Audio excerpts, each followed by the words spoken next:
আসসালামু আলাইকুম প্রিয় শিক্ষার্থী বন্ধুরা, তোমাদেরকে ইজি লার্নিংয়ের পক্ষ থেকে স্বাগত জানাই।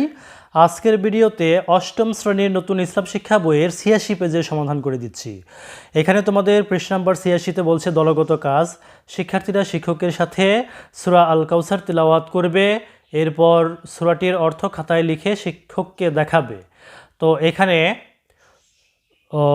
সূরাটির অর্থ খাতায় লিখে দেখাতে বলছে। তো এই সূরার অর্থটি এখন আমি তোমাদেরকে লিখে দিব। চলো শুরু করা যাক। সূরা আল কাউসার এর অর্থ নিচে লেখা হলো: দয়াময় পরম করুণাময় দয়ালু আল্লাহর নামে, নিশ্চয়ই আমি আপনাকে কাউসার দান করেছি। ১ নম্বর আয়াতের অর্থ, নিশ্চয়ই আমি আপনাকে কাউসার দান করেছি। ২ নম্বর, সুতরাং আপনি আপনার প্রতিপালকের উদ্দেশ্যে সালাত আদায় করুন এবং কুরবানি করুন।